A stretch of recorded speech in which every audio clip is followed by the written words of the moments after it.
Hey everyone, I'm Stephanie, host and head bookologist here at the Get Literate podcast. I'm a book-loving, notebook-hoarding reader and writer on a mission to change lives one book and one notebook at a time. On this podcast, we explore the power of bookology. What's that? That's the study of books and reading and notebooks and writing mixed with mindful practices and creativity to create lives we love. Here, you'll find episodes exploring the reading and writing life and how they can make our actual lives better. You'll get book recommendations and notebooking prompts around particular themes, and you'll even hear from authors and special guests who can fuel our reading and writing hearts and help us take inspired action in our own daily practices. So, grab a notebook and your TBR list, and let's get literate.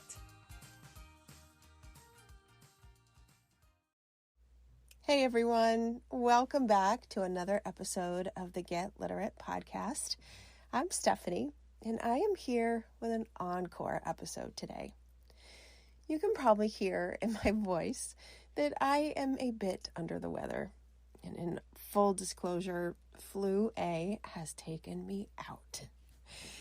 Because I do the podcast in real time and literally talk about my own reading and writing life as it unfolds, that means I've learned a valuable lesson. Batch a couple of podcast episodes in case something happens.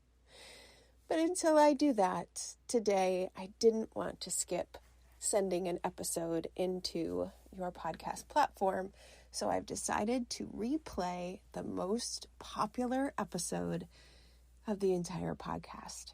That was episode 104 with Nicole, Janz.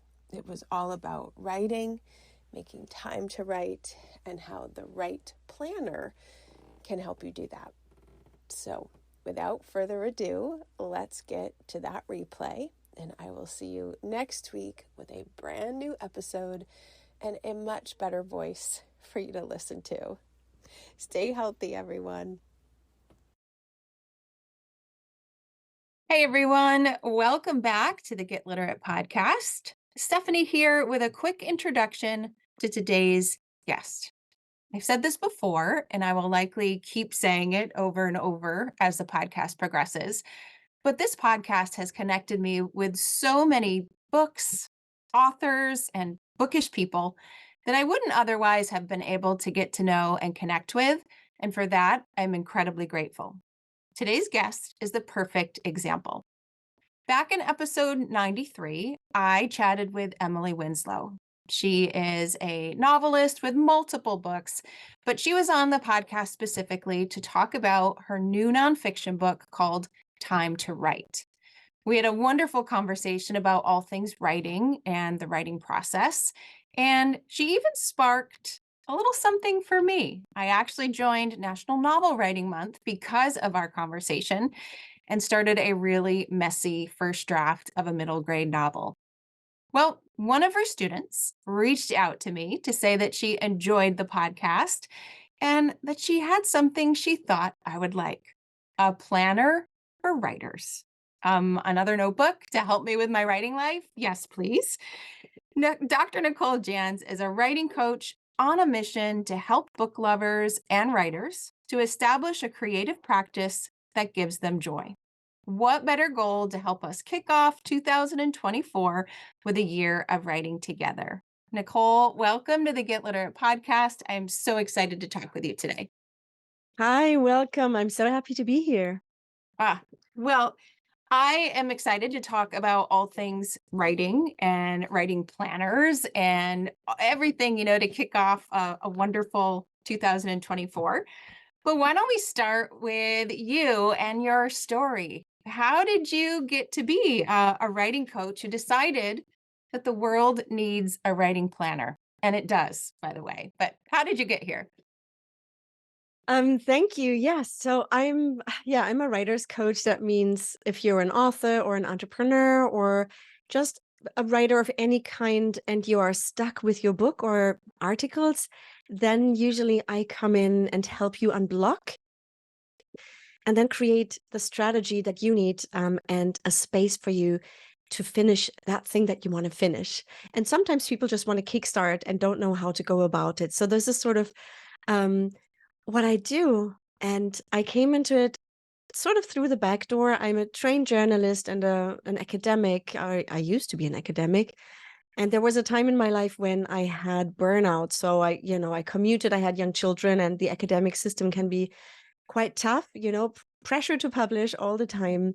And I had burnout and I started looking for other things to do that are wholesome and can help me get out of it. And one of those things was doing writing retreats with other people on Zoom. So we would just, as a community, meet, set a goal and write. And it just gave me so much peace and feeling connected. And the interesting thing is that I thought, oh, well, maybe I'll be a writing retreat organizer. But I realized that actually the moments during the breaks or just at the beginning and end were more exciting and interesting for me, because people would then come to me and say, oh, you know what, I've been blocked with this, or I can't touch this because I'm going to cry if I have to open this document. And somehow through these conversations, I realized my genius zone is actually talking to writers almost like a therapist, Mhm. to get them out of that fear, like the paralysis that we sometimes have, where you feel like, I cannot possibly open this document and start typing. And so then I put out the word and said, well, is anyone interested in coaching? And that is now my new business. I'm not an academic anymore. I quit that, to just, have a healthy and more empowered life with people that I really choose and love to work with. And yeah, so I'm coaching writers, and one-on-one and in groups, but not everyone can afford writing coaching. And also, I cannot be everywhere at the same time. So I started collecting little nuggets that seem to work for everyone and try to put it into a book. And that's how the right habit planner came about. I will say it actually was a bit of a failure at first. So I'm happy to admit it. Well, semi-happy, but I meant to write it as a self-help book for writers. Okay. So it was called The Right Habit, the method to write productively, da da da. And I was halfway through the book and I kept getting stuck and blocked and I didn't know what was wrong, until I realized that I'm just giving people this bloated, long-winded, deep psychological explanation of why they are blocked, rather than the thing they really need, which is a prompt to take pen and paper, open their journal, and just start writing. So I ditched the whole thing. It still lives on my computer somewhere. It's sleeping. That's what I'm saying, right? And I turned it into a planner that's visually appealing. And the only goal of the planner is take pen and paper, fill it in, and start writing and experience writing flow, because you are already, by the second you're opening the planner, you are already doing it. Just like fast tracking it. Yeah.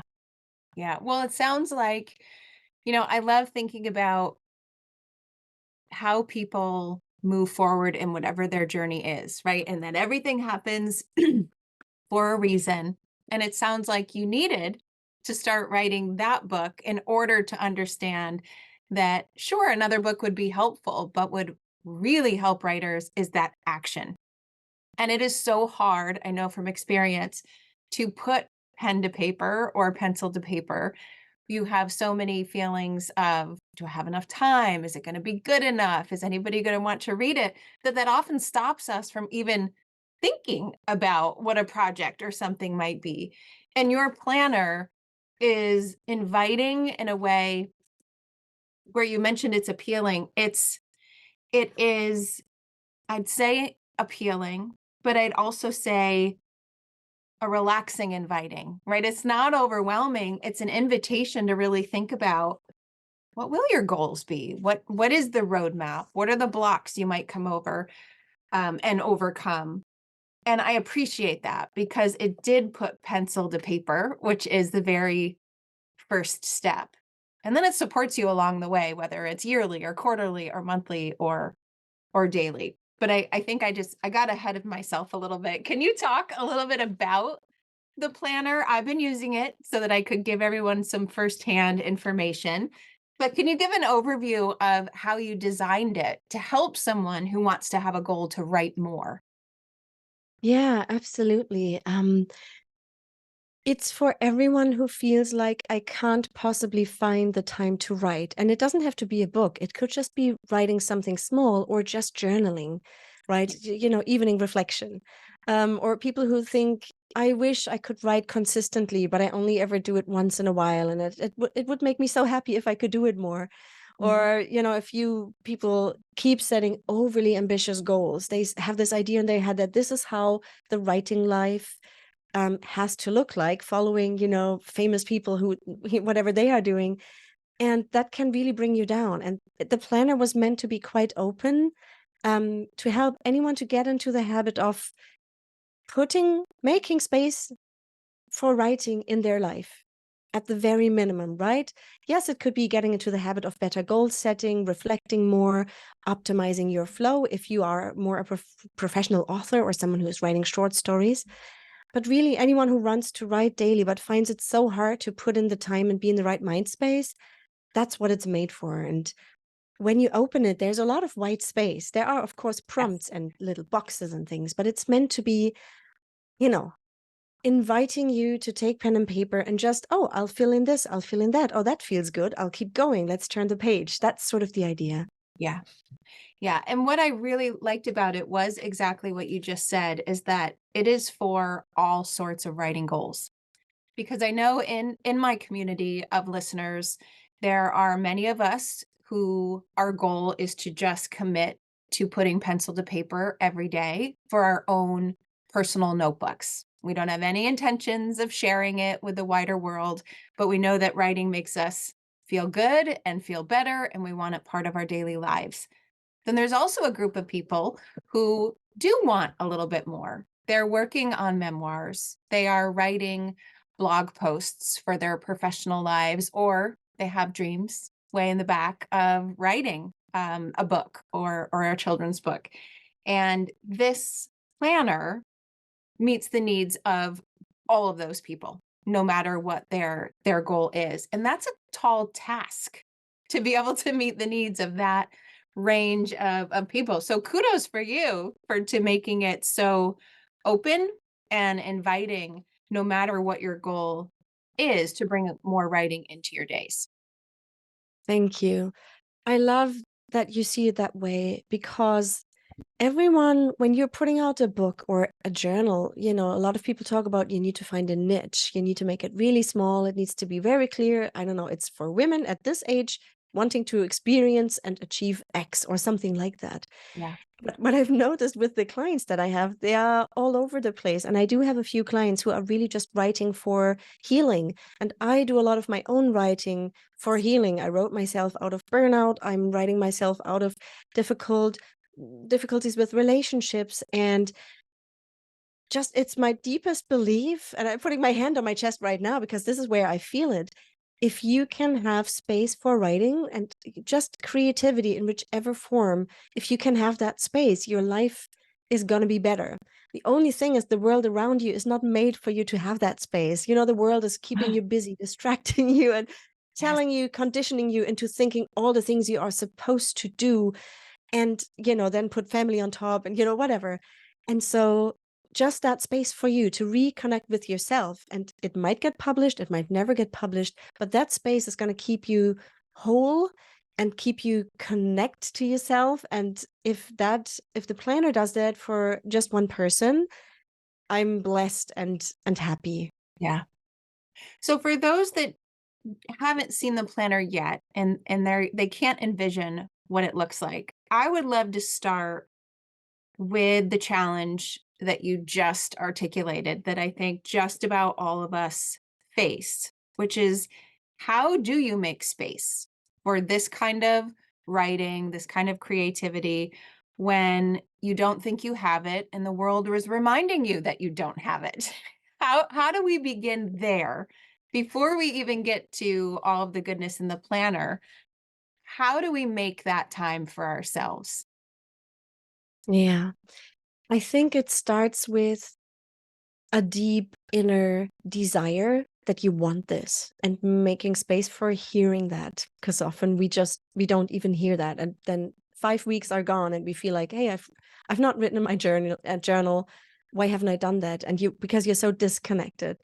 So the planner starts with a future self vision. It's very gentle. It's asking you, where do you want to be, let's say, a year from now? Who are you? What does writing look like for you? Is there something that you've published? Is there something that a skill that you would love to have, or people that you want to connect with, a community like yours where you are going to be feeling at home? And so it's this very gentle connection as you start the new year. Well, let's imagine December of 2024. How would I like to feel? How would I have liked to have taken that path throughout the year, and writing to be part of it? And this is sort of the core. This is what I start with every client when they coach with me. Tell me about your future self vision and your big dream, and how would that look like? Because then you start the new year with a vision and hopefully a smile on your face and like a bubbly feeling somewhere in your body. And that is the first step to then turn the pages and think about, okay, it's Monday morning. How do I plan my week to make it happen? But I think you do need that deep connection first. Yes, you need that why, right? Exactly. That purpose to find the time or make the time, because something typically has to go, right? Whether that's something, um, how do I want to say it? Whether it's something like scrolling on our phone that may be an easier choice to stop doing, or something big, like what are you going to let go of? What are you not going to do in order to make this kind of writing happen for you, which, by the way, you just said you wanted. So I really like how you start with the why. I also like what comes before the why, which is the very first page, which is a creativity contract. I loved that. It's very simple, but what a powerful statement to write your name, to sign it, and to date it, and to give yourself that permission and that accountability. I would love for you to talk about why you feel starting a planner with a contract like that for yourself is so important, because it really made me stop and think, which I loved. Yeah. I learned that it was very powerful when I did The Artist's Way by Julia Cameron, the 12-step program Yes, that many people who get stuck in their life one way or another, they find their way to that book. And she also had a contract and a commitment at the start, because it is very hard. It's easy to say in the beginning of the new year, oh yeah, I love writing, I'm going to write a book, but it's so much harder to keep returning to that, right? sure And is. so just exactly, and writing down a commitment. I'm committed to my writing. I prioritize my projects. In a year from now, my future self will be proud of me because I have written as much as I could with what I had. I'm ready for writing flow. It's very tailored for writers, but in the planner, right? But for Julia Cameron, she did the same thing, and she made me really pause for a moment. Do I want to go into this? Am I ready? And the moment I signed it, that first step on the big ladder of being a writer, that teeny tiny step was done. And it was so easy and it was joyful. It was like, yes, and that's why I put a very short version specifically for writing at the very beginning. Yeah. Yeah. I loved that. It's just a signal to yourself that you can do it and you deserve to do it. And then, by the way, here's how, which comes next in the planner. So if we look at the planner, or actually I'm looking at it, we're talking about it, so listeners are going to have to imagine it. It has such a natural, intuitive flow to it. As you mentioned, you first think about kind of reflecting and putting a vision into your mind of what you want that future self to look like. But then you have these sections that are clear and inviting. They're not overwhelming at all, to think about, well, okay, if that's your future self, what might those bigger annual goals be? And then how do we break them down into quarterly goals? And then what about monthly? And how do we reflect? And then even all the way down to some weekly writing slots where you take us from these bigger goals that we might have, but then page by page by page, you show us how we could then tailor our week around it to actually accomplish that. And as someone who really appreciates that bigger picture, or someone who needs that level of support, I'll be more honest rather than sugarcoating. I'm type A. I need you to tell me what to do and how to do it. The flow of this really worked for me. I liked thinking about the priorities, about the wins, um, the things that I'm going to stop, the things that I'm going to start, the things that I'm going to continue. You just have so many nuggets here that even though this planner is focused on writing, I found that in the couple of weeks that I had been trying it, it just made life better too. Are your clients, do you hear that kind of organizing that aspect of your writing life, which is important to you, has this ripple effect in your actual life? Yeah, 100%. And thank you so, so much for saying that. That really warms my heart. And it goes back to what I keep thinking, that when you have creativity in your life and you have a system and habits to support that, that's going to spill over into everything. I've seen that for myself and for my Yes. clients spilling into, for example, setting boundaries, right? That Yeah. has an impact on your relationships and how you feel. Or reflecting at the end of the week. Of course, when I reflect with the planner, I use it myself because I'm rubbish at just doing it on the fly. When I reflect in the planner, sometimes I reflect on how it's been with my child that week, and maybe the tension and resentment I feel when it's you want to be a good mother, but also your child needs you and you're still meant to write another 10 pages. And so all of that comes into it. And really, I want the planner to be part of your life. And I will admit, just like you, I want to be honest, I have some pages in the planner from the last few weeks because it's undated, right? So you can use it Yes. anytime, that are really messy, where I'm writing extra goals in the margins. And the section where you slot in the time for your writing is overburdened with extra meetings and stuff. And I look at those pages and I see myself being almost in burnout, cluttering my mind and my schedule. And so when I saw that, I can feel it in my chest right now. It's getting very tense. I Yes. saw that visually on the page and I thought, hang on, stop. Something in your life is going slightly over the edge. Let's take a breath, remove all those goals, turn the page. Next week, I'm going to have a lot of white space and I'm going to find a way to Yeah. remove all that stuff. And so that has obviously an effect on how I go into the world and treat other people and, enjoy myself in the process. Yeah. Yeah. So absolutely, it has a spillover effect. Yeah.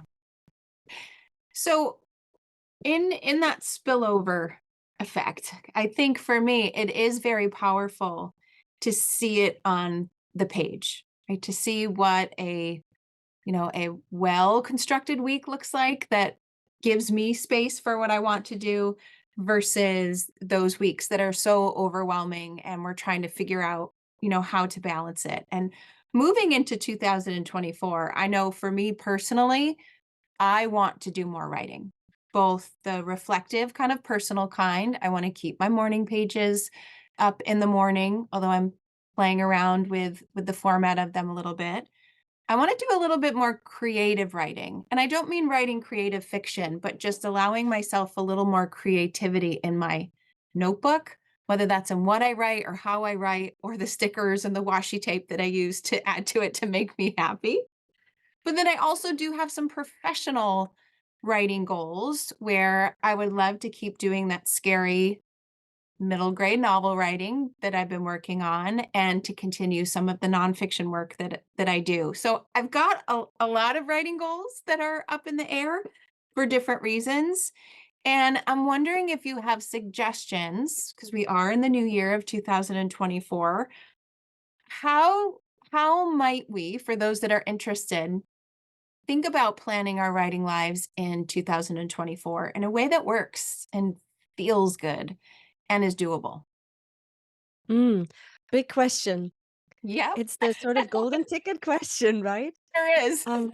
Yeah, absolutely. So if we just think about the weekly steps to make it very simple, because essentially week by week you need to recommit, you need to Yeah, re-enter that space, you need to, you know, um, yeah, create the space. You don't just find the space, you need to make it.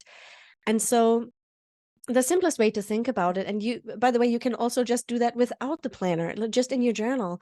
I have a 4-step process that I do with all my writers when we meet weekly and talk through their goals. The first thing is, don't give me a 20-point to-do list. I mean, you might have it somewhere and that's okay. But when you think about what would I be really proud of at the end of the week, give me your big three. Mhm. 3 big things. And sometimes that 2 of them are writing related and the third one just is rest. And sometimes it's 3 different things, like keeping up my morning pages, 1 hour of writing on my novel, and then 1 hour of doodling. And if you can get that in, those big 3, either daily or on those days that are good for that, then you have achieved the absolute core, the absolute sort of non-essential. So prioritizing writing and prioritizing the right writing goals that will get you closer to your future self, that is always the first step. And the second step then is breaking it down. What does that actually mean? Because I can say I want to write a novel forever and I'm writing one. But if it's not broken down into mini steps, something like open the Word document, scroll down to page 15, Right. and, write out a scene of the character drinking coffee. If I don't give myself those cues, I'm going to just start my writing session and sit there and feel paralyzed because, oh, yeah, I'm supposed to write my novel. And we all know that we should break goals down, but how often do we actually put it there for us later to see, right? So Right. that's step 2. And I do that on a Sunday. I plan out my whole week, knowing that some things might change. Step 3 is slotting it in. A list of goals, even if they are broken down, doesn't mean your calendar and your meetings and all of that on your family will allow you to do it. So it has to be slotted in the calendar. Yeah. I personally love to see it on my book. I use a fountain pen and this is how I function. But if you put it in your Google Calendar or somewhere else, that's fine too. Just slot in the writing and call it either writing, or if your day job looks very different, call it meeting with X, and people are going to not touch that. Oh, So it has I to be love slotted in. that. Oh, me and my clients are being very cheeky about what we say in the calendar to protect the writing time fiercely. And Oh, then, yeah. right? Yes. Yeah. And step 4 is track and reflect. So I need to continuously bring myself into the present moment, check in with myself and my body, and check in with, am I still happy with how I'm running the show, right? And so at the end of the week, I go to, it's minimal. You don't have to write 50 pages and do your inner therapy analysis if that's too much, but just 3 wins at the end of the week. What worked really well? Or if everything was awful, what did you learn from that? Because I've had so many doors close right in front of my face, or things just went completely off. But I did learn something. Like I learned my week is too full. I learned I need to put a sign on my door for the children to see, or whatever else. And that reflection will then influence how you're going to change your week next week. So it's extremely simple. 4 steps: prioritize big 3, break them down, slot them in, track and reflect at the end. But I find it so hard to do it if there isn't someone like, tipping at my shoulder and say, do the 4 steps. I'm not going to do them. So this is why I need the planner is on my desk, like my little own writer's coach friend, and says, here, hello, please take your highlighters and your Yes. colors and whatnot and put it in. I'm here for you. So this is how it works for me and many of my clients. And I would say many of our listeners as well, right? We all can have really great intentions, but it's in the carrying out of those intentions that is just difficult because life is busy. And I'm with you. I've actually had this on my, and I'm holding up, those can't see because you're listening.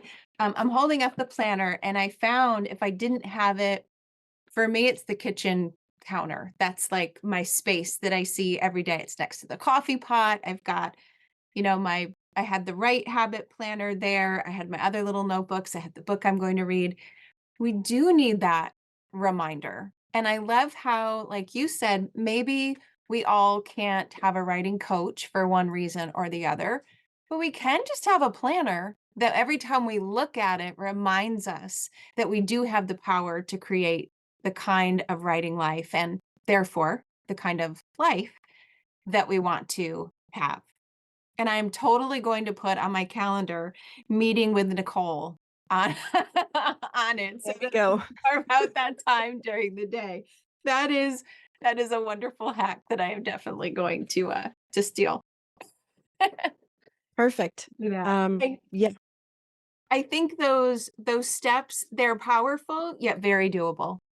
And I love how you carve out some time on Sunday to think forward about the week. That's a practice that I've heard many people talk about, whether it's Sunday night or it's bright and early on Monday morning. There's just something about that time to yourself where you're not being pulled in another direction and you just have those few minutes to set your intention for the week ahead. Um, I need to do more of that. I tend to do that on the fly, right? It's always the multitasking. If I'm taking the walk, I'm thinking about it. If I'm, washing my hair, I'm thinking about what the day is like. But to give yourself the gift of 5 minutes, 10 minutes, pen to paper so that you can remind yourself what matters. This planner really gives you that nice little gift to be able to give yourself that time. absolutely. And I love the way you framed it because I don't want the planner to be something like, oh my God, I have to fill in the planner perfectly. And if I don't do it, I'm a slacker and I'm not a good writer and, I'm not doing it properly. It's not meant like that. My approach is very compassionate and it's led from kindness and writing from a different space of openness and spaciousness. And I think when I this is why I wanted to make the planner pretty. It has like a blue feather on the cover to make it appealing. I want it to be an act of self-care, right? So if I put on a candle, some in the best on the best days, I put on a candle. I have a little owl candle that my daughter made at school. And I just put on, I tell people, let's just leave me be for 10 minutes. And I want to just set my intentions, as you just said. For me, that means I'm checking in with myself. I'm allowing the space to be just Nicole, not the mother, not the coach, not the writer or anything, Yeah. just me, and think through how I want my week to look like and how I want to feel. And it really doesn't have to take that long. Sometimes I just fill in the 3 big goals and I don't do all the other steps because I'm a little frazzled, but I feel like at least I've done that one thing. And Yeah. then I feel good about myself. And it's just so nice when you start your work week, knowing that someone else, almost like your assistant, has planned it out for you. Yeah. Yes, it was you, but now you pick it up and you just follow the plan. That just makes it so, so much easier to stay on track. Yeah. Yeah, it's a gift that you can give your future self, right? To really think forward in that way. So you mentioned something about being perfect, right? The planners is not meant to be perfect. You don't have to fill it out in the same way in the same space. It's okay if you don't come to it every day. That perfection, I'm sure as a writing coach, holds so many of us back, right? And what I have found in my community, and we actually joke about it often, is that even the act of buying a new notebook, a new planner, a new calendar, whatever the thing is, that even can overwhelm us. And so many of us, myself included, have stacks of beautiful notebooks and beautiful planners and beautiful things that we are afraid to start because of a variety of reasons, whether we didn't write in it the right way, we didn't write enough, we skipped a day, and oh my gosh, I can't come back to it now, or what if I don't fill up the whole page and that's what I'm supposed to do? The act of starting a new notebook, as fun as it sounds, can be overwhelming. And I would love for you to talk about how you help your clients kind of work through that new notebook phenomenon. And I know one of your pieces of advice is to just make it messy, which is so hard for so many of us. So could you give us your best recommendations for kicking off 2024 with a new notebook and actually opening it? Yeah. I'm the same way. And the only reason why I actually started my own planner and didn't just put it on the shelf in a pretty way is because I felt like if I tell people to use it, I better do it. Um, I, you know, it's undated. So that's number one. Yeah. If you skip a week for some reason, you can return to it. You can, at any point in the year, fill in your future self vision. At any point in the year, you can make a monthly plan, or you jump right to the week. If you're blocked, there's a section for writer's block. You go right there. So there are a lot of entry points, and there's never a day lost, because it doesn't matter if you take it this year and then for some reason half a year later, that'll be the first time you start using it. So this is number one. I wanted it to be low key. The other thing is, it's soft cover on purpose. So it's not a pretty hardcover sort of thing that looks magical on the, it's meant to be opened, right? It's sort of 8 by 10 inch, and it's meant to be sitting. So the first thing I do, I open it, I fiddle around it with my hand, and I lay it flat. And you need to really push down the pages, which when you're a book lover, you don't lay it flat. Like, you hold it gently, just slightly open it. No, this planner, you lay it flat, you take your fist and sort of like smooth it out, and then you just take any pen, and if you don't want to write the goal yet, you feel like, oh, it's not going to be the perfect goal, see it as, oh, this is going to be my dummy tryout page. So just put some fake goals in there, you know? I personally use highlighters and stickers and things. So I made one page that has only stickers to start with, and I just highlighted all the boxes to just see how that would look like. And I knew that later I would fill that in. Luckily, you can always just, if you think it doesn't look pretty, you turn the damn page. There are 52 weeks in there, right? So 52 chances to get to the perfect and beautiful way. And, as with writing, you need to take small steps, and it won't be perfect the first time round. So it's almost like the same analogy, allow yourself a shitty first filled in calendar page. Next week, it'll look pretty. I'll just hold this up. I know that listeners can't see it, but you'll see a lot of colors, a lot of arrows back and forth and written in the margins, and it looks really ugly. But I needed to see that ugly page and live through that week of being annoyed with myself to then turn the page and have a very light page with hardly anything written and, slightly looking better. I also will say, the more messy it looks, or the more, handwriting isn't pretty and whatever, it shows that you are living the writing life. If your focus is on making your planner look pretty, you are focusing on the wrong thing. You're probably procrastinating, because if you are a writer and you want to get to your morning pages and you want to get to the novel and, use your fingers on the keyboard, you can't spend all that time on the planner making it pretty. It just has to be a bit messy, and it's a sign that you're doing it right. So if it looks ugly or messy, it's a sign you are a professional writer who doesn't have so much time to make this look pretty. You're just moving on, right? Yeah, I love how you said that, because really this planner is a tool to get us to the kind of writing that we want to have. And so we don't want the tool to be the best part. We want the writing, whether it's in our private notebook or out for the world, to be the thing that we share. And no one has to see this other than us. So it can be whatever we want and need it to be. Yeah. And, I share how I'm using the planner on Instagram. Like, I take pictures on how ugly it looks sometimes, just because I want people to see that even my own planner doesn't look perfect. And it would be really awful to know that a lot of people either aren't using it, or they are procrastinating by planning, because I'm very good at that. Oh, I can Me plan too. the hell out of my novel. And am I sitting down to write? Right? So yeah, you are exactly right. It's a tool, and it's meant to be just a stepping stone to then go and do that writing that you want to do. Yeah. And I know some people are probably thinking, because, of that perfection, that this is January and January already started, right? I can't start a writing planner like this now, but as you mentioned, it's undated. You can start it at any time. I just started mine at the very end of November, right? Which some people would think, oh my goodness, why would you do that? That's the end of the year. But it's not a calendar year planner. It's just a year of your life. Like from this moment forward, these are the next goals.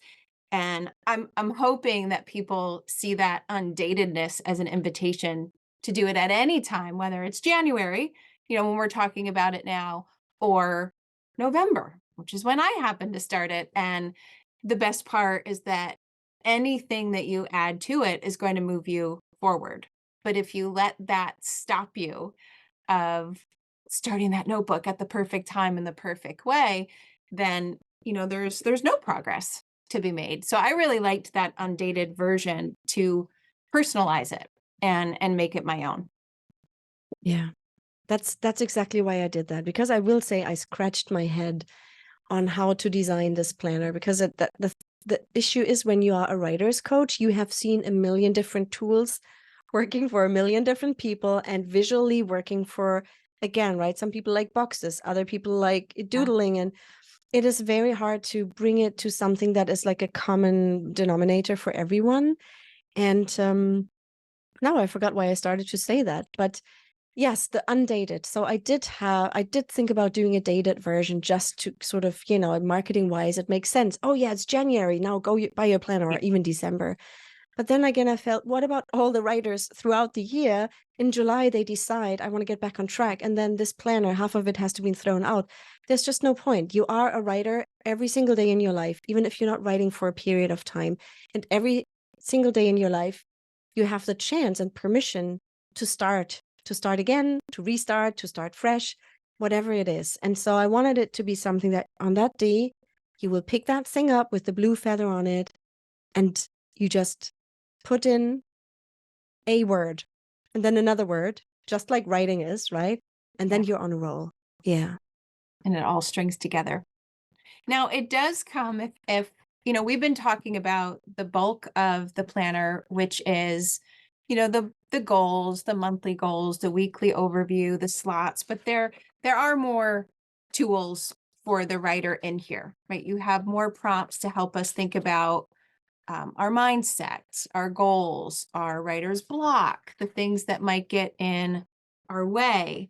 And it also comes with, I want to mention, a free course, right? To kind of go alongside of this. Can you talk a little bit about that? Because I know some people will feel that that's quite appealing to not only have the planner, but basically to have your coaching from afar as part of it. Yeah. So I snuck that in. I meant to really write a planner. A lot of people told me, just do the planner. People just need that thing. Don't make it into a coaching thing. Just because you're a coach, not everything has to be about coaching.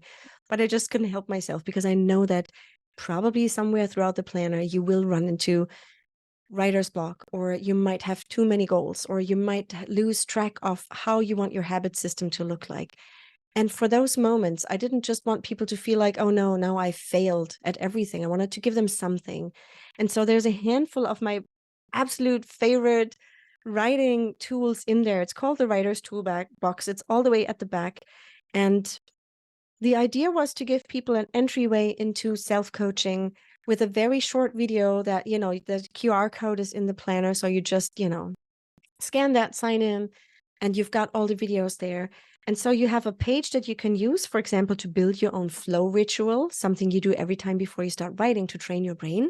You can fill that in on the page, and you can watch the video, which will tell you in which situations people have used it, with like a million different examples and filled in versions. So you can see graphically what has worked for others, so that it's almost like this is what I do with my clients. We are sitting almost together, filling that in, and then deciding, okay, for 1 week, you're going to do that ritual. Yeah, I'm sneaking in some goodies there, because I know that it's not always easy. Yeah. And I'm glad you snuck them in, because I'm not from the camp that says it's only a planner, because I feel like a planner is a coaching tool. And when there are extra goodies like that I know are going to help me use it and stick with it and apply it, I really appreciate that. And I think the flow ritual was my favorite, because and just the way that I work, and I'm sure a lot of people are the same, it's hard for me to let go It's hard for me to block out things. It's hard for me to do things that are just for me without that ticker tape of the to-do list in the back of my mind. But there's something about really thinking about what's the opposite of a trigger? What could my the trigger to relaxation, the trigger to writing. I know there's a better word I should be using, but I Maybe cue, like a cue. cue for writing. Yeah, there's something about lighting that candle that sits on my desk that is a signal to my system that, oh, hey, by the way, we're going to do this now. And so you can just push that to do list to the side, or those two deep breaths, before I put the pencil to the paper, or just those little things that I didn't realize mattered so much until I started doing them consistently. And I felt like kind of that Pavlovian response, right? That, oh, that means I get to do this. And that shift from, oh, I've got to sit down and write, or I'm going to be a failure because I said I wanted to write in my notebook, to you get to have this time. And that is a signal to remind you that you deserve it. I loved that ritual focus. That was a really important one for me. And I think for a lot of busy people who need that physical body signal that it's okay to do this. Yeah. And it comes directly from research about habit formation and how to get into flow. And I'm doing the same thing. So when I am starting to write, I have a hot cup of either coffee or just heated water, because I love having that running down my throat. I can feel it in my body. Makes me feel relaxed, which is a nice way to write from. And I have my noise canceling headphones, which feel so soft on my ears, and a playlist on Spotify with binaural beats, just sort of like focus music. And I have now trained my brain to expect flow when I do those things. Yeah. And on those days when I feel like I really don't want to write, I tell myself, well, what was the first thing on your flow ritual? Oh, just make yourself a cup of coffee, and then or whatever the drink is. And then you just take it over to the desk. It's a tiny thing. Just make some hot drink, take it to the desk, put it down. And then my headphones are lying right there. Oh, I don't have to do nothing about, oh, I need to write this novel. I'll just put on the headphones and put on the music. That's just another teeny tiny step. So I'm luring myself, right? Yes. Because this is very easily getting into that. It's like when you lay out your gym clothes at the end of the day. So in the morning, you just put them on and go, Yes. right? And I will say now that with these headphones, when I try to watch Netflix or something, I put those headphones on, everything in my body says, no, this is wrong. So I have different headphones, just earbuds, when I want to watch something for just, fun or Yeah. not writing. So my brain is now very firm on, if those headphones are on my ears, you better be writing, Nicole. Oh, I love that. I love that. I haven't tried. I've talked to a lot of people who really find those helpful to get them in that nice quiet space. And I think that has to be the next thing that I try, right? To keep the mind quiet and focused on what I want it to focus on. Well, the planner gives us so many opportunities to reflect on who we want to be, the kind of writer we want to be, how do we get there? And then just that very nice little accountability partner that very gently reminds us what we wanted to do over the course of the week and how we could get there. And I think it's just such a wonderful tool, as I said, to spark your writing life, but then spill over into your actual life too. So I'm so grateful that I have mine here, and I'm hoping that listeners will be intrigued and be interested and want to see how this could help their writing life as well. So I'm hoping you can tell everyone where they can find you. Maybe it's social media, your website, and the best place for them to get the planner for themselves. Ah, absolutely. And thank you for saying that. I love that. Um, where can listeners find the planner? There's a website called thewritehabitplanner.com, where there's a little video showing you what's inside, and it leads to the Amazon page of your country. So amazon.com or wherever, you can go there directly too. Just look for Write Habit, and write written like the writer. Write Habit Nicole Janz, Janz like zebra, and you will get directly there. And I'm also on Instagram under Janz is Writing. I could have come up with a better name, but that's what it is. Janz is Writing, and on LinkedIn, Perfect. on all the socials, actually. So the writehabitplanner.com is probably the fastest way to find it, because Amazon sometimes tends to hide really useful things that people want to find. It sure does. Those darn algorithms don't always prioritize what we want them to prioritize. Okay, I will be sure to put those links into the show notes, to the website and to the social channels as well, so that everyone can not only take a look at the planner, but I know I love just scrolling through, and as you mentioned on your social media, you put examples of what it could look like. And just seeing that in a social feed can be the spark of accountability I need to get my own out. So that is always appreciated too. Yeah, absolutely. Same. I'm very much a sort of template person or mirror person. Like, if I see a filled in template, I'm going to do it. If I want to write a certain scene, I open a book and feel like, oh, that's how they do it. I'm going to twist it and turn it into mine. I need that mirror, like that, that page on my desk that has something filled in, and then I see it, and it makes me feel like, yes, I can now position myself in relation to this. And so, yeah, templates, examples, they are, plus I can geek out on that forever. Which pens are the best ones? And I've done a trial, what pens are the best ones. Oh, we They're can do so a much whole fun to be episode on honest that. about. Yep. Yes, you're speaking my language. That's my love language is notebooks and pens. So that is wonderful. Same. Stationary kink. Yes. Well, thank you so much for coming onto the podcast today, not only to talk about your planner, but just about the possibility for making writing a more enjoyable, creative space in our lives, something I know that a lot of listeners will appreciate. I enjoyed chatting with you. I'm going to keep my write habit going in my planner, and I'll have to check in with you later so that you can keep track of how I'm doing too. Yeah, we should do that. And, if at the end of the day you tell me that the planner helped you to create some space, trust in yourself, all these things we need, trust that your story matters, trust that your voice matters, even if it's being read or if it's not being read, it matters that you are creating something. If you tell me that this is what the planner gave you, then I'll just be the happiest person in the world. Oh, what a beautiful way to end. Oh, thank you so much. I enjoyed chatting with you. Thanks for Same listening. here. Thank you, Stephanie. Thanks for listening, everyone. I'll see you inside the next episode. And until then, go write something.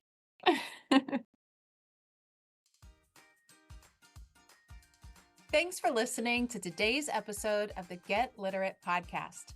You'll find links to all the books, resources, and ideas mentioned in the show notes and at alitlife.com. And if you want more, you might like to join my Patreon community. There, you'll find additional inspiration for your reading and writing life, like bonus podcast episodes, book calendars, monthly book clubs, notebooking inspiration, live events, giveaways, and more. It's only $5 a month, and you get instant access to all of the previous content too. Learn more at getliterate.co. And one more thing. If you love what you listened to today, please take a moment to rate and review the podcast, or take a screenshot of the episode and text it to a friend. This helps the podcast grow, and it builds our bookish and notebookish community too. Thanks for listening.